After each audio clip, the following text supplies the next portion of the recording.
Les Clés de la Ville, une production Figaro Immobilier et Radio Imo. En partenariat avec le Conseil supérieur du notariat, Elio et Nexity. Présenté par Sylvain Lévy-Valency et Olivier Marin. Eh bien, bienvenue à tous et merci d'être avec nous. Voilà, c'est le début de la 5e saison des Clés de la Ville. Nous sommes dans la 39e ville, une ville qu'on connaît bien puisque nous avons démarré ici pour la première saison des Clés de la Ville. C'est à Nantes. On est ravis d'être avec vous. J'espère que vous avez passé un très bel été. La rentrée est chargée, très chargée en actualité. On va essayer pour vous, les amis, de décrypter toute cette actualité autour du logement, autour de l'urbanisme, et toujours avec le même concept, aller au plus proche des territoires avec les élus locaux que nous aimons particulièrement. Eh bien, je réitère, c'est Clés de la Ville pour la 5e saison avec mon ami Olivier Marin, rédacteur en chef au Figaro Immobilier. Bonjour Sylvain, bonjour à tous. Très heureux de démarrer cette 5e saison, 39e ville, c'est incroyable. Mais c'est à chaque fois vraiment extraordinaire. C'est une expérience déjà humaine extraordinaire. Et puis, si on peut aider à prendre conscience que la ville, elle bouge, elle se transforme et qu'il faut amplifier les mouvements, il y a beaucoup de choses autour de l'immobilier, eh bien, on est là aussi pour ça. Alors, sur le programme de l'émission aujourd'hui, on va bien sûr se plonger au cœur des territoires. On va essayer de mieux comprendre les attentes, les besoins. On va décrypter en fait les enjeux de la ville et c'est aussi un grand plaisir. Toujours le même principe qui fonctionne et qui a fait ses preuves. On pose nos valises, on parle immobilier, on parle logement bien sûr, mais aussi environnement, urbanisme, architecture, patrimoine. Et à travers notre émission, c'est l'occasion de montrer justement que cette ville, elle bouge, elle se transforme. Il y a une identité, mais il y a aussi des nouvelles façons de vivre et d'habiter. On le verra encore aujourd'hui à travers des reportages, des échanges, le témoignage en plateau de personnalités emblématiques des acteurs de la fabrique de la ville. Et pour la première étape de cette saison 5, eh bien, nous sommes à Nantes, très heureux. Nous recevons notre grand témoin, qui est Thomas Quérault. Bonjour Thomas Quérault. Bonjour, très heureux de vous accueillir à Nantes. Eh bien, écoutez, nous, on est ravis. En plus, c'est la 2e fois. Nous avions démarré il y a 4 ans ici même. Alors, vous êtes à la fois, bien sûr, président de Nantes Métropole Habitat et vous êtes adjoint à l'urbanisme durable et aux travaux à la mairie de Nantes. Chaque mois, un notaire du Conseil du notariat nous rejoindra. On recevra Maître Emmanuel Rondeau. Avec lui, on fera un tour d'horizon sur l'évolution des prix des ventes à Nantes. Il délivrera aussi des conseils pratiques, notaire à Nantes, mais aussi rapporteur de la chambre interdépartementale de la Cour d'appel de Rennes. Pour la séquence La vie ensemble, nous recevons Sharon Elbaz pour le groupe Nexity Héritage. Alors c'est l'occasion de faire le point, bien sûr, de prendre le pouls sur l'immobilier neuf, mais aussi de parler de ce qui est dans l'air du temps, la tendance, la régénération urbaine, le recyclage urbain, construire, reconstruire sur l'existant. On verra avec lui et il nous donnera des explications de quelques opérations emblématiques. Et puis la séquence bien mieux avec notre partenaire Elio pour aborder la rénovation énergétique. C'est Pierre-Marie Perrin, directeur des affaires publiques d'Elio, qui viendra nous éclairer sur des thèmes. Les dispositifs, on a besoin d'avoir des éclairages parce que la rénovation énergétique, il se passe beaucoup de choses et il viendra nous donner aussi des conseils pratiques et puis parler de l'état du logement à Nantes. Les logements, les DPE, la rénovation énergétique localement, on y verra plus clair. Voilà, on va parler de tout cela. C'est un beau programme, c'est une première émission des Clés de la Ville de la saison 5. Et bien évidemment, comme chaque émission, mon cher Olivier et mon cher Thomas, nous avons tourné un reportage, une vision plutôt sympathique de la ville, avec l'intégration de l'édito qui a été produit, réalisé et écrit par Grégoire Darico. Je vous propose que l'on le découvre tout de suite.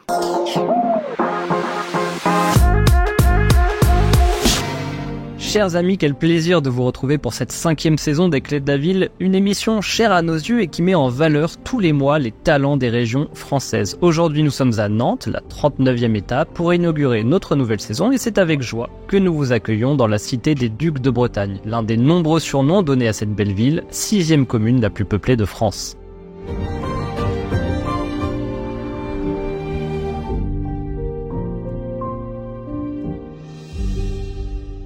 Bienvenue donc à Nantes, une ville fascinante. C'est un retour aux sources pour nous dans cette ville de caractère, une ville d'histoire, ville de culture, ville moderne et innovante. Nantes a su nous charmer grâce à son subtil mélange entre tradition et modernité. Parler de Nantes, c'est d'abord parler de son rapport à la Bretagne. Autrefois capitale des ducs de Bretagne, Nantes est partie intégrante de la construction du territoire breton. Un territoire qui naît vraiment au IXe siècle de la victoire d'Erispoé sur le carolingien Charles le Chauve. Fils du roi Nominoé, Erispoé combat comme son père, le royaume franc. Peuple fier, les Bretons sont issus de la province romaine de Bretagne. Au moment de la disparition du grand empire romain d'Occident, ils contrôlent l'ouest et le nord de la péninsule armoricaine. Bien que chrétiens, ils sont considérés comme des barbares par les Francs et soumettent régulièrement les comtés locaux par des raids et des pillages. Alors Charlemagne tente bien de rétablir son pouvoir et l'ordre sur place, mais son successeur Louis le Pieux adopte une politique plutôt tournée vers la coopération. C'est dans ce cadre qu'apparaît la personnalité de Nominoé,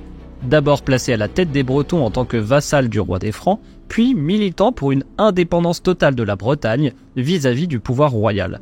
Une expansion qu'il maintient et une indépendance qu'il obtient avec une reconnaissance d'un titre royal par Charles le Chauve, titre conforté et maintenu donc par son fils en 851, après une victoire militaire sur le roi des Francs. Mais l'existence même de ce territoire breton ne cesse d'être remis en cause, principalement par une rivalité entre les comtés de Nantes et de Rennes.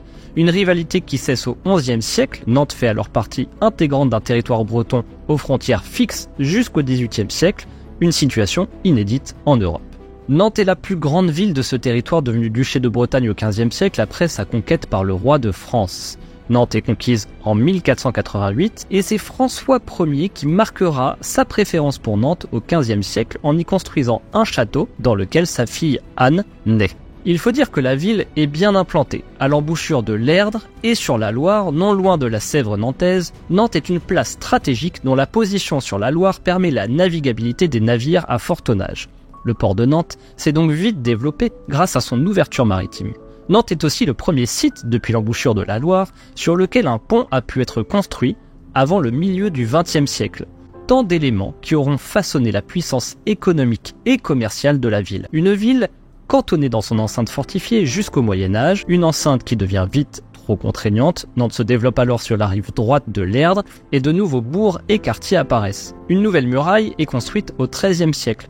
Elle conditionnera le développement de la cité jusqu'à la fin du XVIIIe siècle. Au XVIIIe siècle, c'est surtout l'apparition d'une vraie politique urbaine pour Nantes. Une première, grâce à la figure emblématique qu'est Gérard Mélier, maire de 1720 à 1730. Grâce à son impulsion, les constructions sont plutôt en pierre qu'en bois, les façades sont dorénavant alignées et de grands chantiers sont entamés. Mélier impose des codes architecturaux et des normes communes aux nouveaux édifices. Un premier plan de la ville est ainsi établi en 1722. L'enrichissement de la ville au XVIIIe siècle favorise les constructions nouvelles et son embellissement. Les rues et les places sont élargies, les îles sur la Loire sont urbanisées non sans mal et l'extension de la ville est planifiée. Au XIXe siècle, Nantes bénéficie des premiers réseaux de distribution d'eau et de gaz à grande échelle. Les grandes percées haussmanniennes de la moitié du siècle continuent de transformer et de faire respirer la ville. Durant la deuxième moitié du siècle, l'arrivée du chemin de fer fait de Nantes un lieu d'implantation de l'industrie. Nantes devient ainsi pionnière en matière de transport en commun avec la création du premier omnibus en 1826, premier réseau de transport en commun en France et sûrement dans le monde. La ville continue son développement urbain. Les boulevards Ceinture sont achevés en 1898 et les communes de Doulon et Chantenay sont annexées quelques années plus tard. Il reste bien des terres agricoles en sortie de ville, mais les années 50 et l'après-guerre, pendant lesquelles Nantes a grandement souffert, vont faire passer la cité au statut de métropole européenne. Nantes se dote d'infrastructures et d'équipements performants. Les ponts se multiplient pour passer des obstacles fluviaux, les commerces fleurissent et les grandes surfaces apparaissent. La grande cité radieuse du Corbusier fait son apparition également. À travers elle, c'est un nouveau type de logement qui est créé et repensé. Les surfaces urbanisées explosent et passent de 5000 à 15 000 hectares. Le rayonnement, il sera aussi universitaire, puisque la vieille université du XVe siècle, qui avait souffert de la Révolution et de son transfert à Rennes, renaît en 1962. Sciences, droit, lettres, c'est un retour aux sources pour tout le monde académique breton. Nantes est aujourd'hui une ville universitaire de renom et figure à la 11e place du classement des meilleures villes étudiantes françaises. Comme tant d'autres villes en France, Nantes a souffert de la désindustrialisation, mais elle a su résister. Elle a conservé son dynamisme et sa vigueur démographique. Elle a gagné des habitants grâce à des taux d'évolution plus importants que la moyenne nationale. Et elle a conservé des emplois à haut niveau de qualification, symbole du passage d'une ville fordiste à une ville post-fordiste. La ville, son centre-ville, mais aussi sa périphérie, tous sont témoins de son dynamisme et de sa croissance vigoureuse. Un dynamisme qui cohabite en bonne harmonie avec un passé riche. Une ville qui offre un voyage permanent grâce à son patrimoine culturel et historique. Une ville d'art, une ville d'histoire, une ville de sport. Une ville dont nous avons reçu les clés le temps d'une émission. Sylvain, Olivier, c'est à vous, je vous laisse en plateau et quant à moi, je vous souhaite à tous la bienvenue à Nantes. Merci Grégoire Darico, voilà un très très beau reportage, c'est un très bon travail. Qu'est-ce que vous en avez pensé, Thomas Caro ? Écoutez, c'est un parcours accéléré de plusieurs siècles d'histoire, tout à fait intéressant. Il est vrai, en effet, qu'à cette échelle, mais à d'autres échelles, si je me rapporte à nos 4 années depuis votre passage, il y a eu beaucoup effectivement d'évolutions. Les dernières sont effectivement, comme c'était indiqué, autour probablement des transports en commun. Ça a fait partie des décisions politiques qui ont transformé la ville. À la fin des années 70 et puis mise en œuvre dans les années 80, le retour du tramway, je pense, a été probablement une des premières décisions qui répondait à la fois aux enjeux de déplacement et à un premier enjeu de se dire que ça n'est pas seulement un moyen technique, c'est aussi une manière de transformer la ville, comme on dit, de façade à façade, en pensant la mobilité comme un élément central de la vie des quartiers. On le voit bien, hein, le renouvellement urbain, c'est un des piliers de la politique que vous menez à Nantes avec la maire de Nantes, Johanna Rolland, notamment sur, effectivement, vous l'avez évoqué, les mobilités, l'attractivité des quartiers, et surtout, vous essayez de maintenir une qualité de vie pour les habitants. Je crois que c'est aussi un des piliers importants de votre politique, malgré le fait que ces derniers temps, Nantes a été assez exposée dans les médias avec un certain nombre de difficultés. On y reviendra, si vous voulez bien, tout à l'heure. C'est quoi la vision de vos grands chantiers en cours ? Je pense au contrat de ville 2024-2030 et en quoi consiste-t-il pour qu'on y voit beaucoup plus clair. Alors le contrat de ville 2024-2030, c'est une opération d'abord de discussion avec les habitants et l'ensemble des acteurs qui interviennent dans les quartiers populaires, les quartiers politiques de la ville. C'est mettre ensemble l'État, l'ensemble des institutions, des associations, des bailleurs sociaux et de tous les citoyens qui travaillent sur cette dimension pour dire voilà les priorités que nous fixons pour la transformation de ces quartiers. Les quartiers politiques de la ville, il y en a une quinzaine sur la métropole. Une des particularités de Nantes, c'est d'avoir toujours gardé et voulu garder le lien entre ces quartiers politiques de la ville, ces quartiers populaires et le centre-ville historique et l'ensemble des quartiers. Quand les premières décisions ont été prises sur le tramway, et puis ça se poursuivit toujours, il a toujours été pensé la connexion, l'arrivée de ces transports en commun, permettre, notamment pour des questions d'emploi, aux habitants des quartiers populaires de pouvoir accéder aux autres emplois et pas se retrouver, comme ça peut parfois être le cas dans d'autres villes, déconnectés parce que on n'a pas ces moyens de transport. Donc ils ont toujours été pensés comme une connexion et peut-être avec, j'ai l'honneur de présider l'office public de l'habitat, Nantes Métropole Habitat, qui est un office ancien, qui a été créé en 1913. Depuis la création de ces premiers logements sociaux, on a toujours décidé de les garder présents dans la ville, la majorité est présent à Nantes, et on a peu, par rapport à d'autres villes, finalement, de quartiers qui ont été abandonnés sans entretien, etc. On a toujours réussi à maintenir cet entretien. Ça ne veut pas dire qu'il n'y a pas des difficultés dans ces quartiers populaires, mais en tout cas, on souhaite que toutes les énergies qui habitent ces quartiers soient exprimées et présentées, et les mêmes chances, les mêmes capacités à se développer, et que les connexions avec la ville, l'accessibilité au centre-ville même, soient toujours maintenues, et une priorité au-delà de tout ce qu'on peut travailler, l'emploi, les actions notamment sur la sécurité, tout ça fait partie des priorités portées globalement par la métropole et la ville de Nantes. Olivier. Oui, alors justement pour prolonger sur la qualité de ville, sur les mobilités, on l'évoquait tout à l'heure aussi, une ville elle doit garder son identité mais aussi mener des projets urbains, on parle de reconstruire sur l'existant, de redonner vie à d'anciens bâtiments et puis ça passe aussi donc par des actions locales, vous souhaitez une ville ouverte et on parle beaucoup de la ville du quart d'heure. Alors il faut rappeler ce que c'est que la ville du quart d'heure. C'est un concept que l'on doit à l'urbaniste et chercheur franco-colombien Carlos Moreno. C'est le principe de trouver près de chez soi tout ce qui est essentiel pour faire ses courses, pour travailler, pour pratiquer des loisirs, pour se cultiver, pour se soigner et dans un périmètre très précis. Il faut que ce soit à moins de 5 minutes à vélo ou au maximum 15 minutes à pied. C'est ça la ville du quart d'heure. En tout cas, ce concept, sans prendre bien sûr la voiture. Donc une ville, ce qu'on appelle une ville de proximité.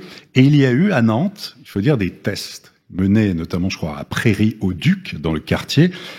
Et je voudrais savoir où est-ce que vous en êtes dans ces développements de la ville du quart d'heure. Déjà, est-ce que ça fonctionne à Prairie-au-Duc? Est-ce que ça se développe à Nantes et peut-être dans la métropole? Bah, écoutez, ça fonctionne. C'est une réflexion qu'on a déjà menée dans le mandat précédent avec un travail sur ce qu'on appelait les places de quartier. L'idée de dire que au-delà des grandes places centrales, on devait pouvoir travailler la dynamisation commerciale et puis l'attractivité par des actions d'espace public, de rénovation des sols, pour que ces places soient identifiées et deviennent attractives. Dans ce qu'on a fait sur Prairie-au-Duc, c'est se poser la question de comment, quand on développe un quartier neuf, Prairie-au-Duc, on est sur l'île de Nantes, dans une zone d'aménagement sur laquelle on a travaillé beaucoup depuis un temps, quelques dizaines d'années, de se dire quels sont les services de proximité que tout le monde attend et qu'on doit trouver, qu'on soit dans un quartier existant ou un quartier qui se crée. Et donc c'est l'idée de dire on doit avoir une forme de panier de services qu'on doit pouvoir retrouver à proximité pour que la vie quotidienne soit la plus facile. C'est les services de santé, l'accès à des médecins, à l'école, aux équipements sportifs, associatifs, à l'ensemble des commerces alimentaires qu'on peut trouver et dont on peut avoir besoin, des cafés de quartier où on peut se retrouver ensemble, et puis une animation de l'espace public. Et donc sur Prairie-au-Duc notamment, mais c'est pas le seul quartier où on l'a fait, on a par exemple travaillé, parce qu'on est dans un quartier nouveau, avec un encadrement ou un accompagnement sur l'arrivée des commerces. Donc le groupe Chessé s'est vu confier la mise en commercialisation de l'ensemble des rez-de-chaussée neufs sur ce boulevard de la Prairie-au-Duc, avec l'idée de répondre à un cahier des charges qu'on définit avec eux pour que on trouve une diversité de commerces et pas seulement des commerces qui peuvent à un moment s'être en concurrence les uns les autres, mais trouver le caviste, le fleuriste, le boulanger, l'opticien, enfin il y a le fromager, la crèmerie, il y a vraiment plein de choses, et que cette arrivée dans un quartier neuf se fasse de manière organisée, accompagnée, pour permettre à la fois le modèle économique et le bon fonctionnement de ces commerces qui arrivent et qui investissent, et puis le fait que ça réponde aux attentes des habitants qui s'installent dans ces immeubles neufs et qu'on trouve le plus rapidement possible l'ensemble de ces services. Et donc ça mobilise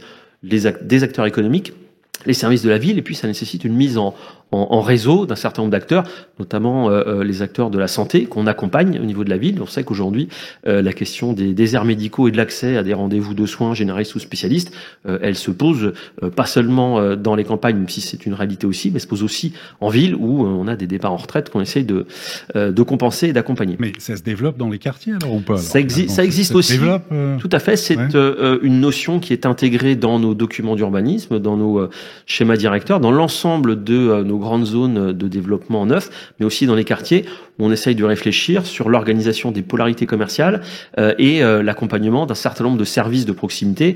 On peut penser aussi aux crèches, aux problèmes de garde d'enfants et à l'implantation des médecins, encore une fois, qui est véritablement quelque chose qui nous est remonté très régulièrement par nos habitants. Est-ce que c'est la fin? Est-ce que vous avez, à l'instar de certaines villes, vous efforcez de réduire le trafic routier et l'utilisation de la voiture en centre urbain? Dans ce que j'entends, finalement, il n'y a quasiment plus de place pour la voiture. Il y en a, mais est-ce que vous partez du principe que à terme, on condamne d'une certaine façon le trafic routier à l'intérieur des centres-villes? On ne le condamne pas. Je pense que si on croise à la fois les enjeux climatiques qui sont au devant de nous, le poids dans le budget des ménages, du coût d'utilisation et d'entretien d'une voiture, et la facilité ou la difficulté de circuler, qu'il y a une nécessité d'offrir des alternatives au déplacement en voiture pour tous ceux qui en ont la possibilité. C'est le sens des nombreux investissements sur les transports en commun qu'on mène dans ce mandat. Je ne sais pas si on y reviendra, mais on a prévu d'investir plus d'1 milliard d'euros sur l'ensemble du mandat, sur du nouveau matériel roulant, des nouveaux trams, 2 nouvelles lignes de tramway, une ligne de busway, qui nous permettent de dire, si j'ai le choix pour mon travail, si j'ai cette possibilité, je prendrai plutôt cette alternative-là.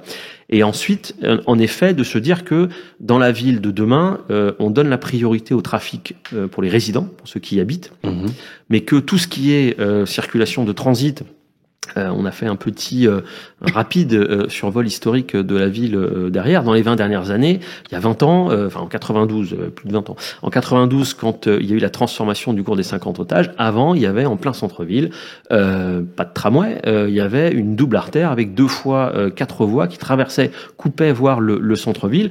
Et cette artère, elle était consacrée aux circulations du nord au sud de la ville. Bon, ça n'a aucun sens. Ça n'a aucun sens en termes de bouchons et ça n'a aucun sens aujourd'hui à l'échelle du changement climatique. Donc l'idée, c'est de dire il faut développer les transports en commun, il faut développer pour tous ceux qui le peuvent l'usage du vélo.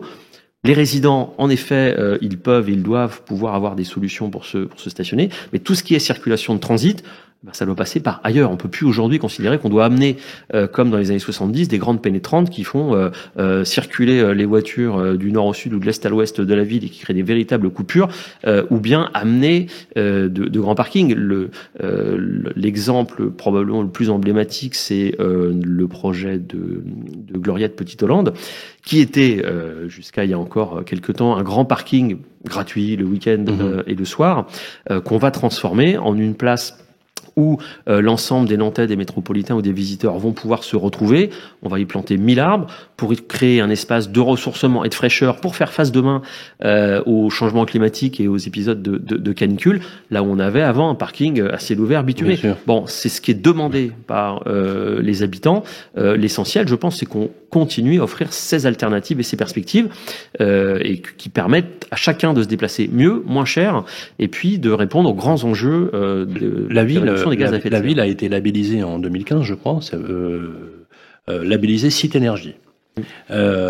Vous êtes une ville, c'est vrai que politiquement, avec la mairie, les élus locaux, vous êtes très engagés sur la transition énergétique. Vous avez pris, je crois, 33 engagements, me semble-t-il, 33 engagements pour la transition énergétique.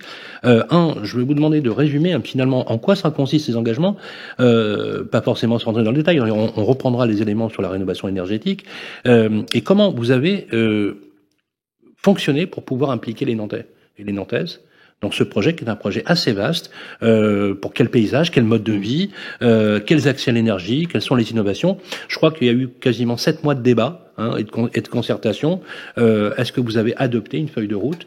Et est-ce que maintenant le tracé finalement du projet politique, sachant qu'en 2025, à partir de mai prochain, vous allez certainement entrer en campagne pour un renouvellement de mandat. On s'approche de l'échéance de 2026. Je vous pose pas la question si Johanna Roland se représente. On lui posera directement la question.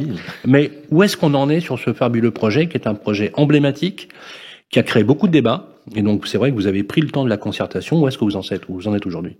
Alors, on a, c'est une marque de fabrique aussi de la ville de Nantes, travaillé cette question de la transition énergétique dans ce qu'on a appelé un de nos grands débats. Depuis 10 ans, il y en a eu plusieurs. Il y en a eu un sur la Loire et nous, sur la transition énergétique, sur la longévité, et on vient de terminer un autre sur la fabrique de nos villes. Le débat sur la transition énergétique, il a réuni, fait participer plus de 50 000 personnes pendant plusieurs mois. Donc, c'était un temps de discussion et de contribution de la part des habitants, des associations et des acteurs professionnels qui étaient très très importants. Le débat sur la fabrique de nos villes qui vient de se terminer, c'était aussi plus de 30 000 personnes qui ont participé. Donc ça fait partie de notre manière d'élaborer les politiques publiques. On ne décide pas seulement dans les bureaux de l'hôtel de ville ou de la métropole, mais en lien avec le retour des habitants. Ce grand débat, il a servi à poser, à partager un certain nombre d'états des lieux, de diagnostics sur ce qu'on faisait, les besoins pour répondre aux enjeux du changement climatique, et puis pour adopter derrière une feuille de route qui vient maintenant nourrir le futur plan climat 2024-2030. Alors, si je résume, je ne vais pas vous donner les 33 engagements, etc., mais juste quelques-uns des grands axes de la feuille de route de ce futur plan climat qui, je le répète, a été vraiment travaillé. Feuille de route adoptée, hein. On est d'accord. Oui. Vous avez aujourd'hui une vision claire de ce que il y a un process qui a été mis en place. Oui, tout à fait. L'idée de cette feuille de route et de ces actions phares, c'est l'accompagnement, parce qu'on pense que véritablement l'accompagnement individuel et la démonstration qu'il y a d'autres manières de consommer et de vivre qui sont possibles est quelque chose de très important. Donc on se dit qu'on se fixe l'objectif d'accompagner 1000 foyers par an dans ce qu'on appelle les défis climat, pour se dire je me lance dans un défi climat pour changer ma façon de me déplacer, de consommer, de manger, et donc vérifier, tester des alternatives qui sont possibles. Un des grands axes, c'est évidemment de réduire, de travailler sur les mobilités, de réduire la part de la voiture dans les déplacements et de faire augmenter celle du vélo d'ici 2030.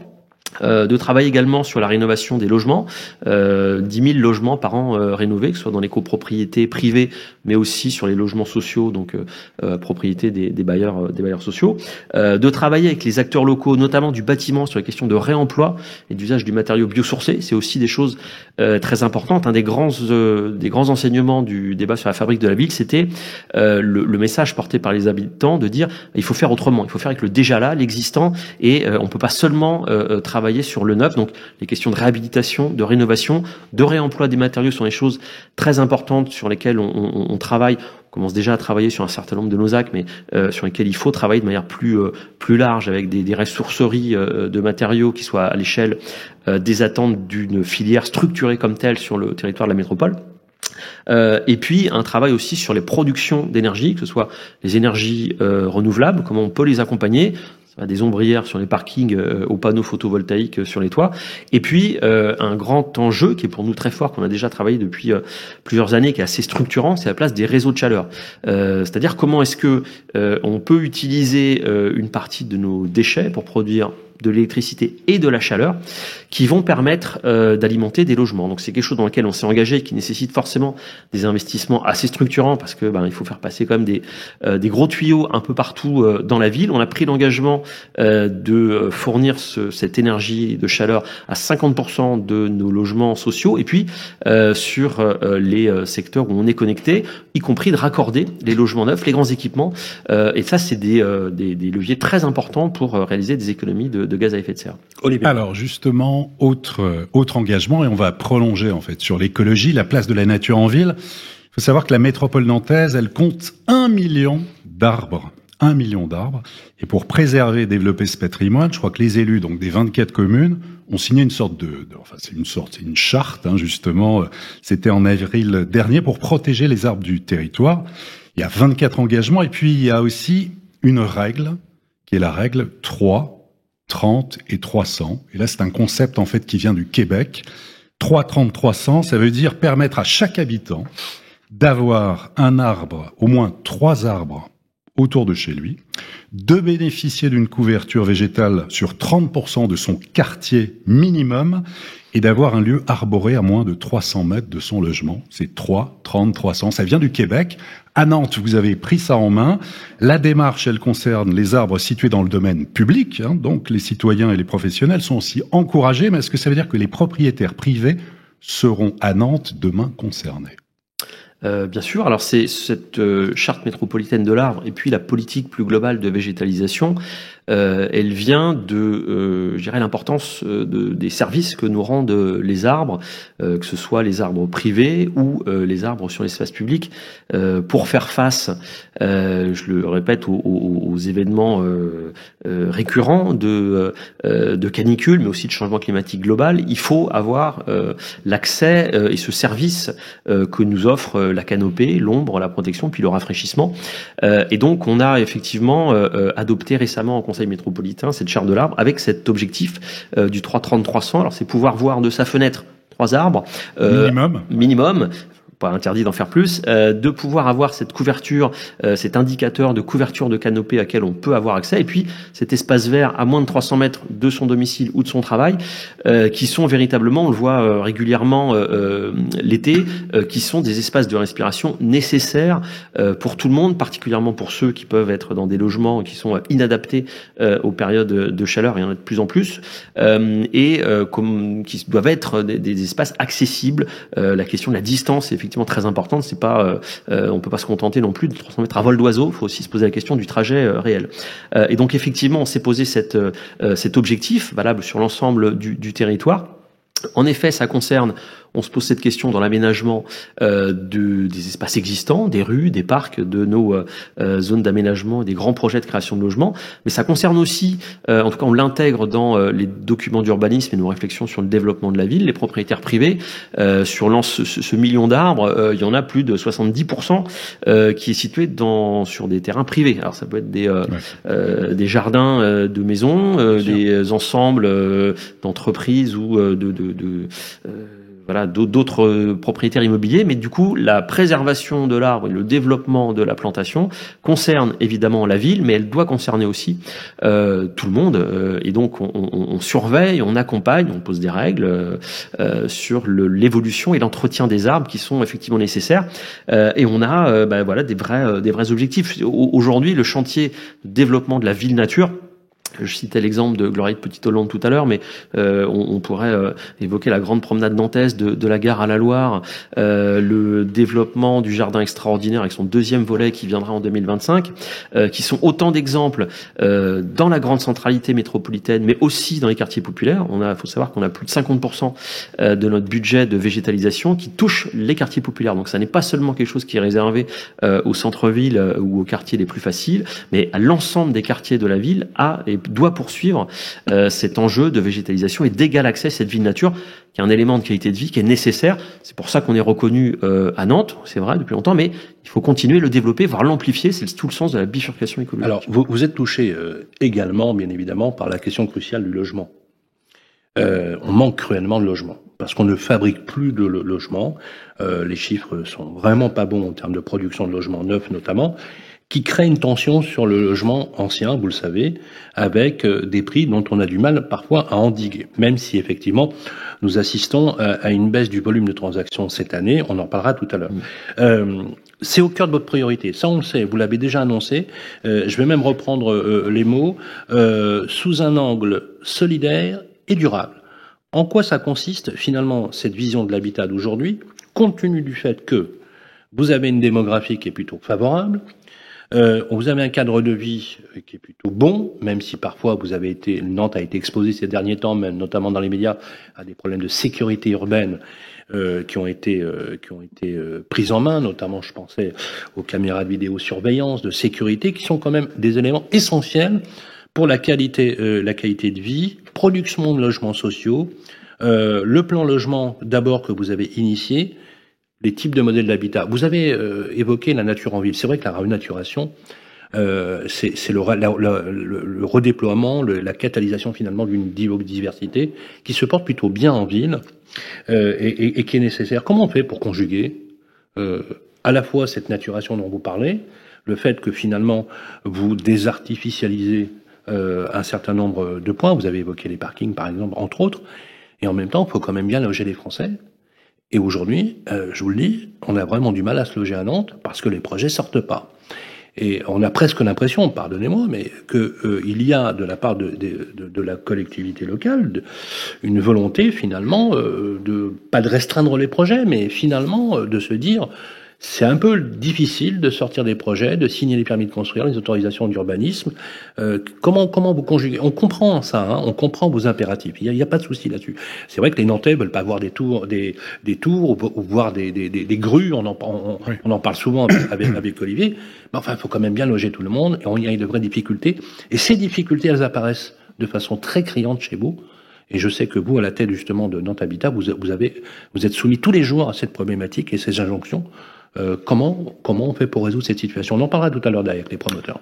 Alors, il y a, on peut se le dire effectivement, une crise du logement national qui est particulièrement grave et compliquée, à laquelle on s'est attelé dans le cadre d'un plan de relance qu'on a... Qui plonge dans la précarité des milliers de foyers, y compris à Nantes. Bien sûr. C'est des situations très dures humainement à vivre. Tout à fait. On a plus de 40 000 demandeurs de logements sociaux qui sont dans des situations de mal logement, de suroccupation de logements qui sont hébergés chez de la famille ou des gens, des travailleurs qui ont un contrat de travail mais qui sont obligés d'essayer d'habiter dans leur voiture parce qu'ils n'ont pas d'autre solution derrière. Donc on a effectivement des gens qui sont à la rue. Donc on a des situations qui sont dramatiques. Ça appelle, je le dis ici quand même, réaction qui devrait être une réaction nationale. Sur ce sujet de la crise du logement, c'est quand même un des rares sujets de l'actualité politique sur laquelle la Fondation Abbé Pierre jusqu'à aux acteurs et aux promoteurs immobiliers, tout le monde, dans le cadre des discussions qui avaient été organisées par pourtant le gouvernement précédent et l'État, s'était mis d'accord sur le fait qu'il fallait faire quelque chose, que c'était une urgence. Bon, depuis le début de la crise immobilière, tous les acteurs privés, promoteurs, bailleurs sociaux attendent quelque chose, une réaction de l'État qui n'est jamais arrivée. Donc la situation à Nantes, effectivement, elle est réelle, mais disons-le, ça n'est pas une situation locale, c'est quelque chose qui devrait nécessiter une réaction nationale plutôt que de laisser la diversité des actions seulement des collectivités locales. Thomas Perrault, j'entends. Et donc, j'entends. Qu'est-ce que vous faites concrètement au niveau de la métropole? Et donc, ce qu'on fait, à votre niveau, avec le pouvoir que vous avez. Et donc, ce qu'on fait, mais j'insiste là-dessus, en effet, on traverse aujourd'hui une vraie difficulté sur la sortie des opérations. Je le dis, je regarde des permis de construire plusieurs fois par semaine. Les services également. Ça n'est pas lié à la question des arbres et de la vie de nature. Si les sorties des projets aujourd'hui ne marchent pas, c'est parce que il n'y a pas d'acheteurs. On a un certain nombre de permis de construire qui sont accordés, délivrés, qui ne rentrent pas en chantier parce que il n'y a pas de commercialisation. Ça, ces projets-là, ils ne viennent pas de difficultés à monter les opérations. Elles sont montées, elles sont validées, elles sont autorisées, purgées totalement. J'entends que vous signez les autorisations d'urbanisme, vous êtes favorable à la signature des permis de construire, ça va rassurer les promoteurs qui... Non, mais je les connais. J'étais hier en réunion à la Fédération des promoteurs immobiliers. Avec Olivier, on fait le tour de toutes les villes de France et je peux vous dire que voilà, on n'a pas toujours le même langage. Je suis ravi, vraiment ravi. Vous l'aviez dit d'ailleurs il y a 5 ans. Alors vous avez des exigences, mais c'est normal. C'est normal. Ce sont aussi les exigences des futurs habitants. Mais vous savez, quand on est un élu local, vous devez naviguer avec des injonctions contraires, permanentes, et une population qu'il faut aussi, il faut aussi satisfaire. Mais Olivier, alors, justement, si on reste sur le logement, et là vraiment, alors on le sait que c'est au niveau national, mais sur Nantes, on parle beaucoup d'accès à la propriété. Mais il faut déjà avoir un toit même pour trouver une location. Je regardais hier soir sur Figaro Immobilier le nombre d'annonces de biens à la vente et le nombre de locations à Nantes. Nombre de biens immobiliers à la vente à Nantes, 2145 annonces. Location à Nantes, 394. C'est-à-dire 5 fois moins. Alors je me suis dit, c'est peut-être le Figaro. Je vais regarder sur Se Loger. Se Loger, biens à la vente, 3300 à Nantes. Donc, location à Nantes, 656. C'est-à-dire 6 fois moins. Alors, on pense aux étudiants qui ont de plus en plus de difficultés à trouver un logement. On pense à la vacance, à ces logements durablement vides, inoccupés. On pense bien sûr à la précarité énergétique, l'habitat dégradé. Il y a tout ça, mais d'abord, trouver un logement, trouver une location. Bien sûr, c'est pour ça qu'on a depuis maintenant plusieurs années un plan local de l'habitat qui prévoit, on se fixe collectivement comme objectif 6000 productions de logements par an sur l'ensemble de la métropole. Je vous accorde qu'en effet, dans le contexte de crise immobilière, on ne les atteint pas, mais nos objectifs politiques, ils restent ceux-ci. Ils ont même été réaffirmés dans le cadre du débat sur la fabrique de la ville, même si on y rajoute de logements pour tous solidaires et fait de manière à tenir compte de l'ensemble de ces contraintes énergétiques et climatiques, mais on reste bien sur ces objectifs-là. On accompagne et on a fait, en effet, il y a maintenant un an, un plan de relance qui décidait de mettre sur la table 20 millions d'euros pour débloquer et accompagner, alors prioritairement en direction des bailleurs sociaux, parce que ceux-là, on peut les aider directement de manière à débloquer des opérations qui ne trouvaient pas leur modèle économique. On s'est aussi engagé en lien notamment avec la Fédération des promoteurs immobiliers dans un accompagnement très resserré du montage de projets immobiliers et des permis de construire pour essayer de voir ce qui pouvait évoluer dans des projets pour trouver leur modèle de sortie. Je pense, et on pense aussi que justement la question de la place plus importante des bailleurs sociaux en partenariat avec les promoteurs immobiliers, peut-être une piste de sortie pour trouver un autre modèle économique aujourd'hui. On a fait un certain nombre d'actions, on a relevé le niveau de loyer des PLS, on a autorisé un certain nombre d'évolutions de programmes sur du LLI, du logement locatif intermédiaire, qui sont, on pense aussi des vraies pistes de sortie, parce que on sait bien qu'on est sur une ville où on a une vraie tension sur le marché de la location. Derrière, aujourd'hui, il y a peu de choix pour des habitants qui cherchent à se loger. Beaucoup les conditions basculent sur Airbnb et sur des plateformes touristiques. On le sait. Il y en a pas beaucoup. On le suit de manière de très près. On le suit de très près. Oui. On a des outils de contrôle et de suivi. C'est essentiellement limité au centre-ville, à quelques autres quartiers. Et on accompagne ces autorisations vraiment. Je vous propose, le suis de manière très précise. C'est un sujet qui est un sujet crucial. Vous avez raison. Vous avez raison de dire que c'est la défaillance des politiques publiques depuis 10 ans, pratiquement, depuis le premier mandat d'Emmanuel Macron, qui a mis à genoux toute une industrie. Il faut être très clair là-dessus. Voilà. Le logement est un impensé total du gouvernement. Absolument. Nous avons le droit, nous en tant que journalistes, de donner aussi notre opinion là-dessus, et je suis tout à fait d'accord avec vous, sans cesser d'ailleurs de vous ôter, de vous briser les reins, les élus locaux, en vous donnant des marges de manœuvre de plus en plus réduites sur le plan budgétaire. C'est aussi un sujet qui, à mon avis, va être crucial. Après, apparemment, il y a un pilote dans l'avion. Il s'appelle Michel Bernier. On verra ce que ça va donner. Je vous propose qu'on entre dans le détail avec ceux qui sont les acteurs permanent des marchés de l'immobilier et du logement, parce que pour rappeler quand même que le logement, c'est le premier marqueur social des Français. Je vous propose qu'on passe à la prochaine séquence avec justement les notaires qui sont les plus aujourd'hui à même de donner leur vision de l'immobilier ancien, notamment avec la séquence Parlons bien. On va retrouver dans quelques instants Emmanuel Rondeau, maître Emmanuel Rondeau, qui est notaire à Nantes. C'est tout de suite après ça. Les clés de la ville, parlons bien, avec le Conseil supérieur du notariat. De retour ici sur le plateau où nous sommes accueillis très généreusement et très gentiment par la collectivité locale, par la mairie de Nantes. Merci Thomas Quérault, adjoint à l'urbanisme à la mairie de Nantes et président de Nantes Métropole Habitat. Merci beaucoup d'être avec nous et de répondre directement aux questions, même si parfois il y a des questions qui sont un peu difficiles parfois, mais en tout cas merci. Et également on accueille sur le plateau maître Emmanuel Rondeau. Bonjour. Bonjour. Comment ça va ? Très bien, merci pour votre invitation. Voilà, pour le Conseil supérieur du notariat, vous êtes notaire à Nantes, et comme c'est l'usage dans cette séquence, nous allons faire le tour avec vous, si vous voulez bien, du marché immobilier, effectivement avec les problématiques, on en a parlé hors antenne, qui sont aujourd'hui dramatiques, vraiment, et délétères pour notre pays.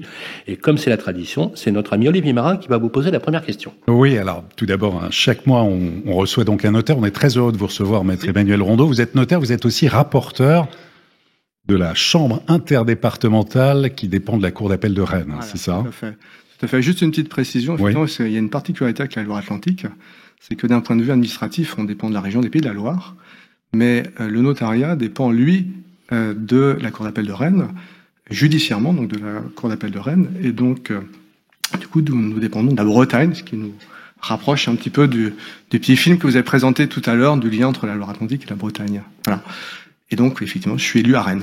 Très bien. Mais nous avons gardé un pôle territorial à Nantes, quand même. Hein. Quand même. Et on va parler voilà. d'immobilier à Nantes, là, aujourd'hui, puisqu'on va faire un tour d'horizon, donc, de l'immobilier ancien, de voir l'évolution des prix, l'évolution des ventes, c'est très important, et aussi donner quelques conseils pratiques. Alors, quelques chiffres clés pour démarrer. Ce sont des statistiques à fin juin 2024.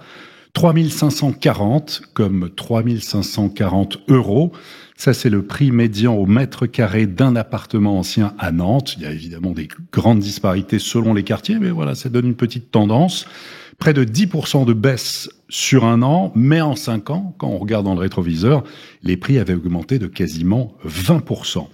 Alors, on a vu depuis le début de l'année aussi un coup d'arrêt, même qui datait de l'année dernière, avec la hausse des taux d'intérêt qui a vraiment empêché à beaucoup de gens d'accéder à la propriété. Depuis, les taux d'intérêt ont commencé à baisser durablement. On est aujourd'hui à 3,62% en moyenne, toute durée confondue, ou plutôt sur 20 ans. Est-ce que vous sentez, allez, on va pas dire un climat de confiance, mais quand même une reprise au niveau des transactions et de l'activité à Nantes? Où en êtes-vous, maître?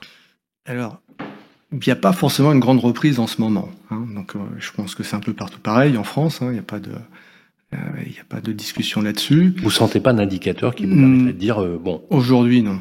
Aujourd'hui, non. Alors après, c'est vrai que à Nantes, on a, et ça a été dit tout à l'heure, on a la chance d'avoir une ville qui est dynamique, une ville étudiante, une ville qui est attachée à la culture. On en a parlé aussi tout à l'heure avec la Cité des Congrès, par exemple, juste à côté. Qui propose par exemple les folles journées. On est sur une ville sportive. Hein, on a accueilli la Coupe du Monde de rugby, on a accueilli les JO, on a eu des médaillés olympiques même, hein, avec une médaille d'or en para-badminton. On est sur une ville donc attractive, une ville qui intéresse les investisseurs, etc. Et la conséquence de tout ça, c'est qu'effectivement, on a eu une augmentation considérable des prix ces dernières années. Quand vous dites 20, 25%, oui, même peut-être 30 sur certains quartiers, 30, 35%. Et cette augmentation, on l'a eu en fait en période post-Covid. Mais est-ce que c'était une période qui a bénéficié d'un marché qui était à la baisse, avec un coût de l'argent qui était très faible? Oui. Quelque part, ça a créé une forme, je vais le dire, une forme de spéculation sur les prix, dans lequel finalement on faisait plutôt un coup que de se loger dans une certaine mesure, parce que c'est aussi ça qui a compté. Et est-ce que quelque part, l'effet de régulation, si je peux dire les choses comme ça, permet de revenir à quelque chose de plus serein sur le marché? Oui, mais il faut savoir qu'après la période post-Covid, on était incapable d'évaluer les biens.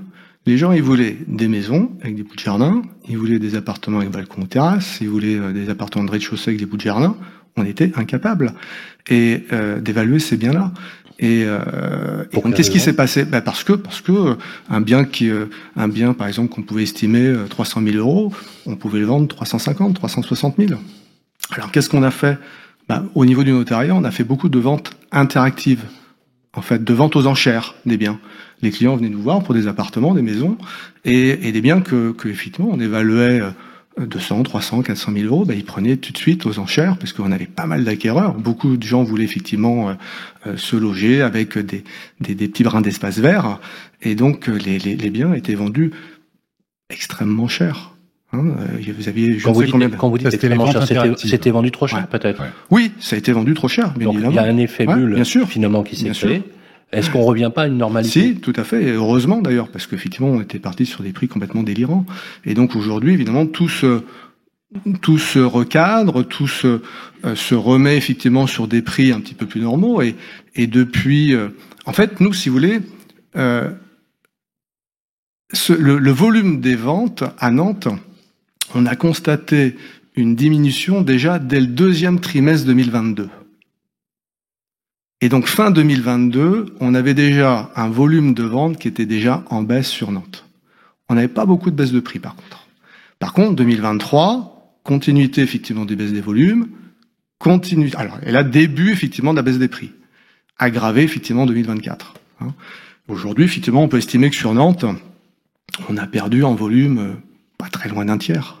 20%, autour de 20%. Ouais, et vous dites surtout qu'à Nantes, en fait, actuellement, même depuis un petit moment, vous vendez essentiellement des petites surfaces, studio, T1, T2, voire T3, et des biens de prestige, mais entre les deux. On n'a rien entre les deux. Vous vendez pas. On n'a rien entre les deux, c'est-à-dire qu'effectivement, aujourd'hui, vendre un appartement de 500 000 euros pour des familles ou de vendre une maison, effectivement, dans ces gammes-là, on les compte sur les doigts de la main.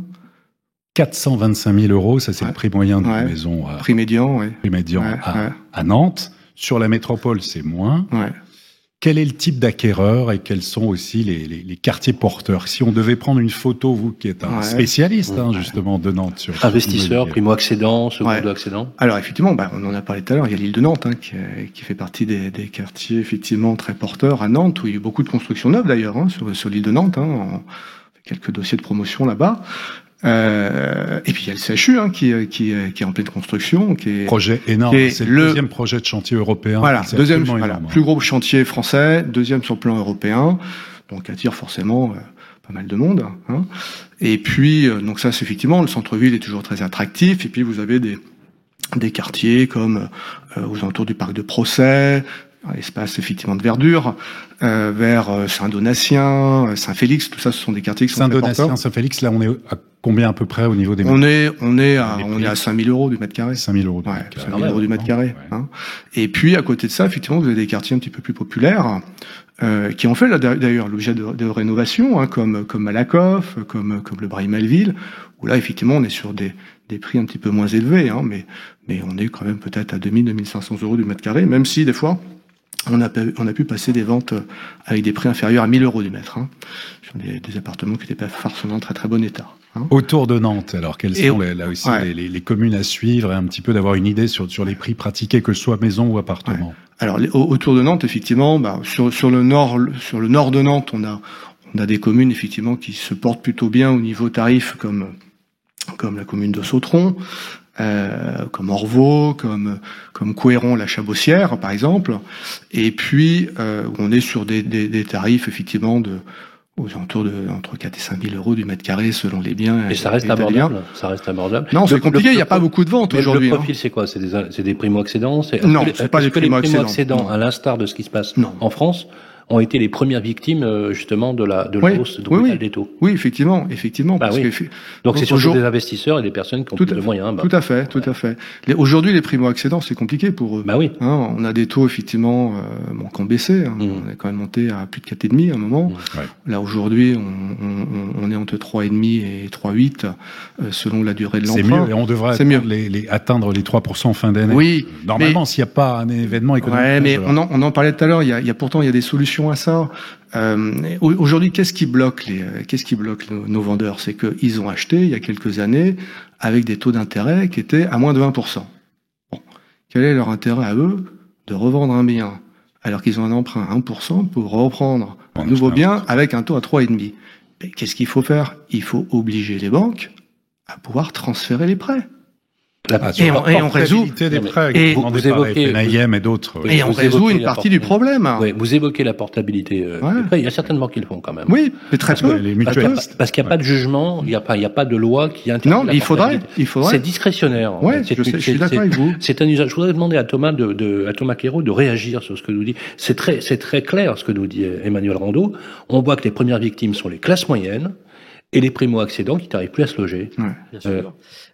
Aujourd'hui, je discute très très régulièrement avec des promoteurs. Aujourd'hui, en effet, les acheteurs primo-accédants ou pas d'ailleurs, qui sont en situation d'acheter des biens, ils ont quasi disparu. Et donc, je parle plutôt du neuf, mais voilà, il n'y a pas de clients, donc, qu'est-ce qui se passe? C'est bien la réflexion, c'est de dire, est-ce qu'on peut plutôt faire des ventes en bloc? Donc, c'est notamment une réponse sur un certain nombre de dossiers bloqués, de dire finalement plutôt que de chercher ou de démembrer, de faire du BRS, voilà. Alors oui. Démembrement vers conditions. Voilà. Et donc il y a ces réponses-là.